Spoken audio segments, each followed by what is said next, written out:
শেষবারের মতো যে বাংলাদেশে গিয়া তার বাপের কবরের 2টা মুঠ মাটি দিব, এই মাটি দিয়ে অনেক সুযোগটুকু পর্যন্ত পায় নাই ভাই। এটা হলো বিদেশের জীবনের আপনার মনে করেন মূল্য। আপনি প্রবাসী জীবনে এই সুন্দর চকচকা ফকফকা ছবি দেখতেছেন, এই ছবির মূল্য হইলে গিলি ভাই। আসসালামু আলাইকুম ভাই। ভাই একটা স্বপ্নের দাম কত ভাই, এটা কি আপনারা কেউ কয়ে পারবেন ভাই? চলেন আজকে আমি আপনাকে এই স্বপ্নের দামই কই। যে প্রবাসে প্রবাসে থাকাটা আমাকে বাঙালি গুলিকে অনেকটা স্বপ্নের মতো। মানে বহু পোলাবান নেয় প্রবাসে থাকুম, সুন্দর সুন্দর সুন্দর জায়গায় দেয় ছবি টবি তুলুম, ওই ছবি ফেসবুকে আপলোড দেবো, এটা আমার কাছে একটা স্বপ্নের মতো ভাই। হ্যাঁ অবশ্যই এটা স্বপ্নের মতো, কিন্তু এই স্বপ্নের দামটা কি? এই স্বপ্নের লিগে আপনার কি কি স্যাক্রিফাইস করতে হবে বা এই স্বপ্নের লিগে আপনার কি কি পে করতে হবে আপনার লাইফ থেকে, সেটাই চলে আজকে একটু আলোচনা করা যায়। এটা সম্পর্কে কেউ কথাবার্তা কইতে চায় না। জাপান স্বপ্নের দেশ, এই দেশে থেকে আমি আলহামদুলিল্লাহ অনেক বেশি খুশি ভাই। আমার স্বপ্ন পূরণ করছে আল্লাহ, সে কারণে আল্লাহর কাছে আমি সবসময় শুকরিয়া আদায় করি, আলহামদুলিল্লাহ ভাই। বাংলাদেশে যেখানে থাকে সবাই সব জায়গায় ভালো থাকুক, আল্লাহর কাছে এই দোয়াটাই করি ভাই। কথা হলো কি, যখন আপনি আপনার এই স্বপ্নের দেশে বসবাস করবেন, তখন আপনি আপনার লাইফে অনেক কিছু পাইবেন। সুন্দর একটা পরিবেশে আপনি থাকা পারতেছেন, আপনি একটা নিরাপদ লাইফ পাইতেছেন, একটা নিরাপদ চাকরি পাইতেছেন, যেখানে কিনা আপনার চাকরি যাওয়ার কোনো তেমন একটা টেনশন থাকবো না, আপনি একটা ডিসেন্ট অ্যামাউন্টের ইনকাম করতেছেন ভাই।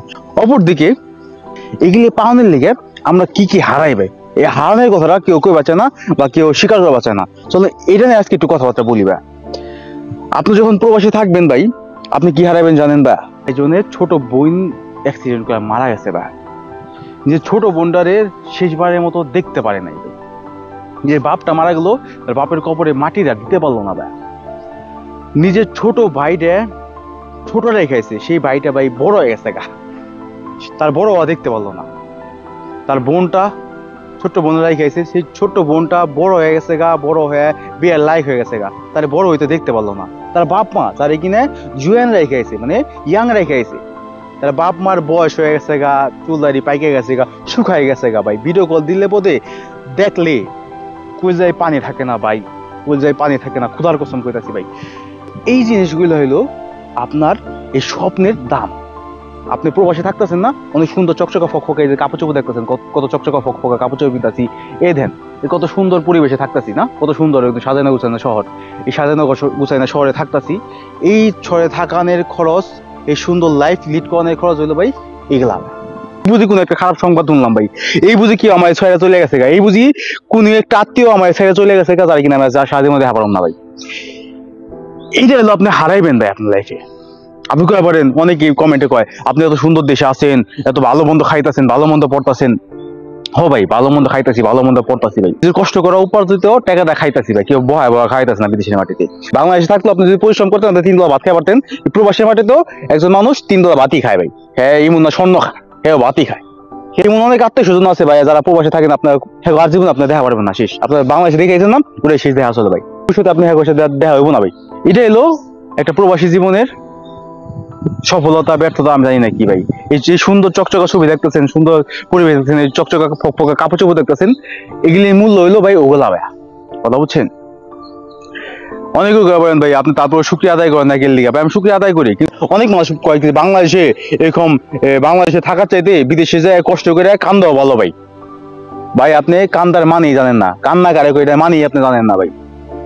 মানে এই প্রবাসে থাকার লিগে আপনি এত কিছু হারাইবেন, এই সুন্দর লাইফটা আপনার কাছে কোনো মনে হবো না। আপনার কাছে মনে হবো না রে ভাই, বাংলাদেশে থাইকে যদি কামলা দিয়ে 2 টাকা খামাইতাম, ভাই বোন বাপ মা সবাই নিয়ে সুন্দরভাবে থাকতাম, খাইতাম, ডাল ভাত খাইতাম ভাই, তাহলে থেকে ভালো আসলো এই চকচকা ফকফকা লাইফের থেকে।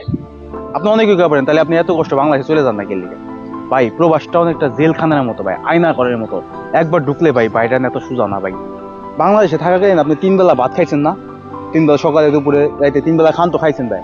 প্রবাসে কিন্তু মানুষ এই 3 বেলায় খাওয়ান খায়, আরো কম খায়, 1 বেলা খায়, 2 বেলা খায়, 3 বেলা খাওয়ান খায়ও না ভাই। সারাদিন ধরে কামলাই দেয় ভাই, কামেই থাকে, ব্যস্তই থাকে।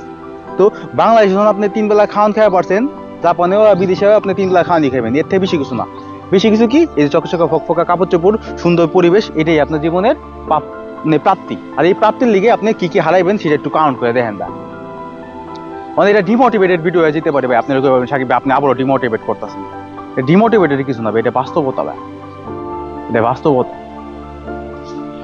এমন অনেক মানুষ দেখছি রে ভাই, আব্বা মারা গেছে,